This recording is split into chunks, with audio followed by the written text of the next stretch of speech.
tunas yang sudah membesar yang paling atas itu wajib kita pruning ya, agar sinar mataharinya bisa tembus ke bawah intinya. Assalamualaikum warahmatullahi wabarakatuh. Ketemu lagi dengan saya. Hari ini aktivitas saya adalah melakukan pruning total pada jambu air jenis Kyoji dan Citra, teman-teman. Karena memang ini pohonnya sudah over, hampir 2 tahun tidak pernah dipruning, sehingga pohon terlalu rimbun dan cabang besar kecil itu berserakan, teman-teman, mengakibatkan kerontokan total ya. Padahal ini habis berbunga ya, bisa dilihat sendiri teman-teman. Jadi banyak ranting yang mengering ya setelah mengeluarkan bunga. Nah, faktornya memang ini pohonnya terlalu limbun, jadi terlalu lebat juga, pengairannya juga kurang di musim kering ini. Rapat sekali ya.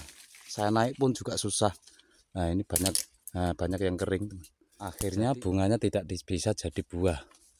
Setelah mekar akhirnya rontok. Menurut saya ini sudah overdosis ya untuk cabangnya ya. Terlalu berselimpangan kanan kiri, tumpang tindih, dan tunasnya juga banyak sekali, teman-teman. Ini biasa bisa lihat kayak antena semrawut ya. Jadi wajib dilakukan pruning total. Ini nantinya kalau sudah di pruning. Nah, kalau sudah seperti ini itu sudah bagus sekali, teman-teman. Jadi ketika dilakukan pemupukan pembuahan itu bisa maksimal ya. Nah, jangan terlalu tinggi juga, rimbun itu jangan, terlalu banyak cabang juga jangan. Ya cukup seperti ini ya, agar kedepannya nanti bisa mudah untuk merawatnya seperti itu. Oke, langsung saja eksekusi total untuk jambu Kyoji dan jambu Citra seterusnya ya.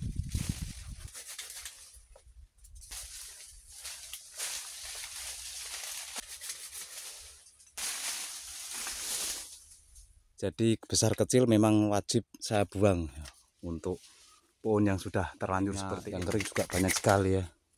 Ini saya lakukan dengan gergaji karena gunting saya tadi pagi patah, teman-teman.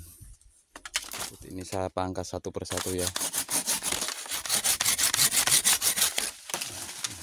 Ini ada bunganya ya, teman-teman, tapi memang harus kita buang ya. Juga percuma ya, dibiarkan malah nanti tambah parah dulu. Ya, kalau sudah mendapati yang numpuk seperti ini, maka ini harus kita potong bagian sampai pangkalnya. Nanti perawatannya juga mudah ya, biar tidak saling tindih.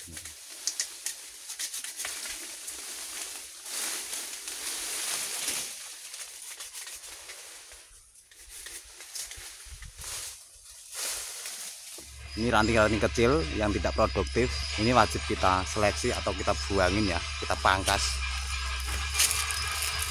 Nah, ini kering seperti ini, teman-teman. Nah, ini sisa bunga ya. Nah, ini masih ada yang menempel ya. Jadi ini kering. Ini saya sisain saja ini. Yang ke bawah ini saya buangin. Ini saya siramin. Supaya ini nanti bisa jadi, teman-teman.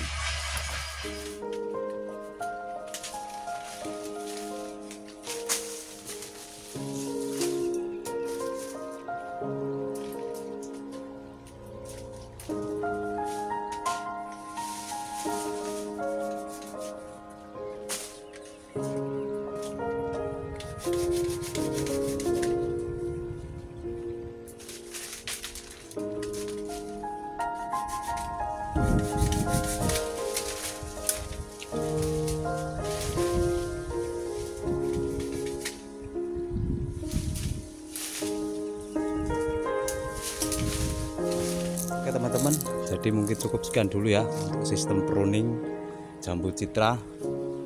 Nah, itu ada bunda lagi bungkus jambu kristal.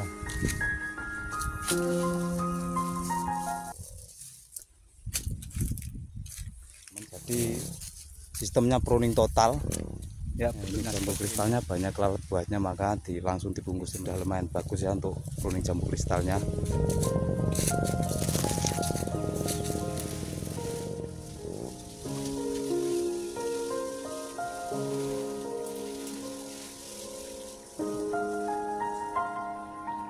Oke sobat semua, jadi seperti inilah ya keadaannya ketika memeruning pohon jambu air yang sudah terlalu rimbun dan terlalu padat dan rapat. Jadi memang harus dilakukan pruning total atau pengurangan cabang. Besar kecil harus wajib dikurangi supaya nanti kedepannya bisa berbuah secara maksimal dan pohon tertata atau tersusun rapi.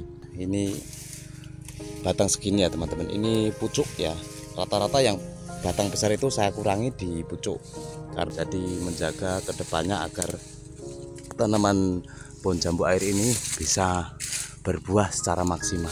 Ketika kita lihat di atas, nah, sudah benar-benar terang. Ini nanti juga kalau tumbuh tunas baru juga rapat lagi, harus dikurangi lagi ya. Untuk pengurangan yang kedua itu mungkin skala tipis atau membuang tunas-tunas air yang sifatnya mengganggu ketika bunga mulai muncul seperti itu. Ini satu lahan untuk jambu air ada 15 pohon ya. Ini saya baru dapat 10 pohon teman-teman. Jadi masih ada 5 pohon dan yang lainnya disusul dengan jambu kristal. Juga saya lakukan pruning seperti itu. Ya ini mungkin masih rapat ya teman-teman. Jadi nggak apa-apa ya. Ini sudah saya akal-akali supaya tidak berselimpangan. Walaupun cabangnya banyak juga sudah cukup lumayan leluasa ya ketika kita beraktivitas, yang penting tidak terlalu parah seperti ini ya.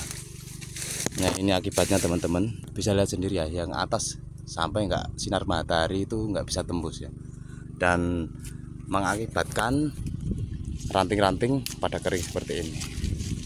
Tuh.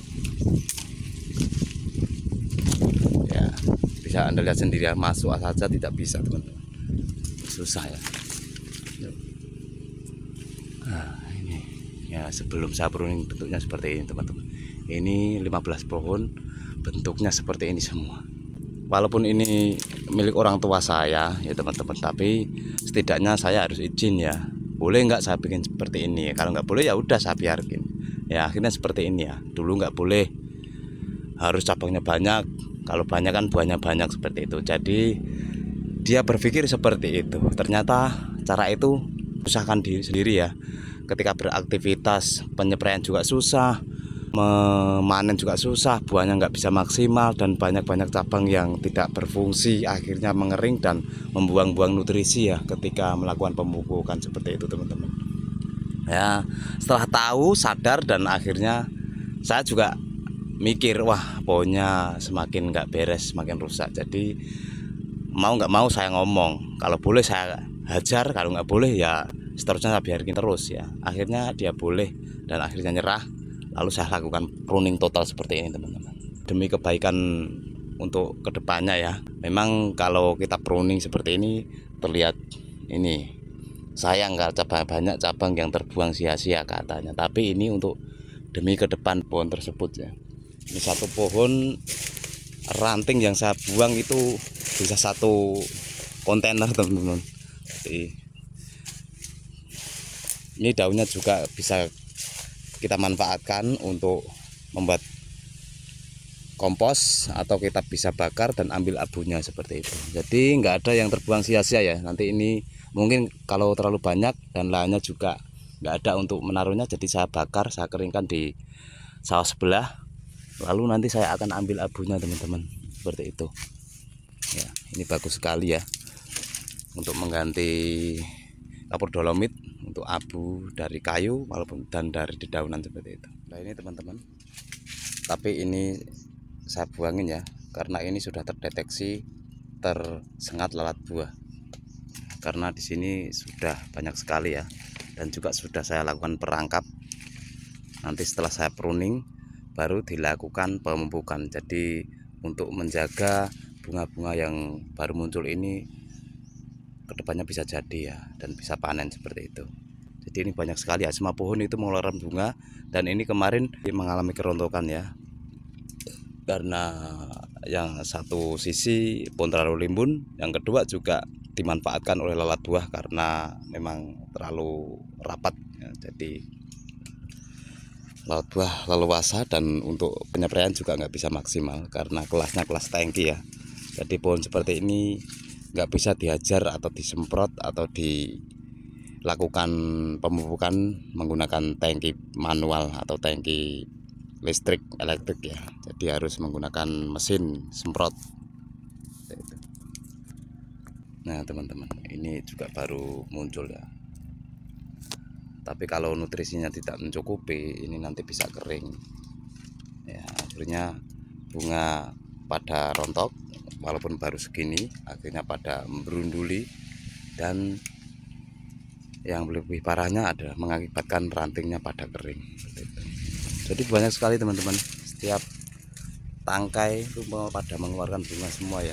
Jadi semoga setelah saya lakukan pruning seperti ini, lalu dilakukan pengairan dan pemupukan, nah untuk menjaga agar tidak rontok dan jadi buah dan bisa panen seperti itu. Ini tugas yang kedua, saya suruh membuang tunas-tunas air yang muncul nantinya ya. Karena setelah dilakukan pruning pasti tunasnya akan sangat banyak sekali ya. Jadi untuk PR kedepannya ya.